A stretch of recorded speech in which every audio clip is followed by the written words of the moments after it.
the compassionate Duchess. Duchess Vanessa Howard grew up during the First World War. The war ripped apart the fields and meadows she had loved her whole life. She decided to become a volunteer nurse and help anyone she could. She worked directly behind the front lines for as many hours as she could stand, never leaving anyone behind. There was one soldier trapped in the center of the battlefield. He called and called for help, and no one would go.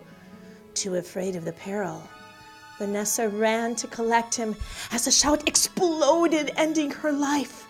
That battlefield is now a graveyard. It is said that she walks about the headstone on the anniversary of the night she was killed, looking to help the men she could not save. Well, it's not a ghost, it's a skeleton, the rotting remains of a dead body. Although I suppose anything reanimated does have a spirit of some sort. Let's make one thing perfectly clear. I am a ghost. We appear in our true forms, whatever they may be. I suppose if I had been evil or cruel in my living days, I might not appear quite so fresh as I do now. The spirit shines through, as they say. Oh, I do like to see what the artists imagine ghosts to look like. They're always so very surprisingly wrong. Oh, my darling Vanessa, I simply must introduce you to someone. Oh, pardon us.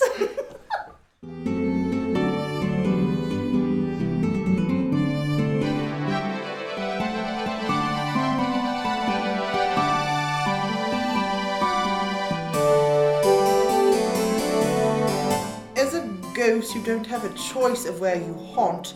Your only choice is to stay behind and haunt, or to move on into the next life. Many of us choose to stay behind. Are most spirits malicious or harmless? I'd have to say harmless. What harm can they do?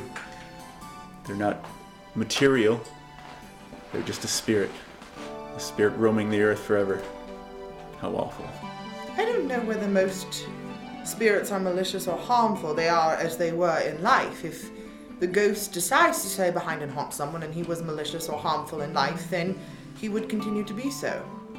I was not, and I choose not to be. Ghosts attach more to objects than places. I would say it really depends. It depends on how attached they are to any physical thing. It could be, they find a particular set of surroundings very comforting, or there's one sort of object that fascinated them as either a child or as they grew. It really is a case-by-case basis, I would think. Well, I can only speak from personal experience. My life, I should say, was tragically cut short on the battlefield, and for some reason I find most times I cannot leave it, the one exception being on All Hallows Eve. I believe we are tied more to places than objects. The semi-finalists for the ghost category are Alone by Ken Meyer Jr. of Orange, California. Ghost Castle by James Christopher Hill of Charleston, South Carolina. Iatrogenesis by Mandem of Tallahassee, Florida. Rehab by Mandem of Tallahassee, Florida. Ophelia by Elizabeth Shipe of Milwaukee, Wisconsin. The judges have decided that the third place goes to James Christopher Hill for his piece Ghost Castle. The second place winner is Ken Meyer Jr. for his piece Alone.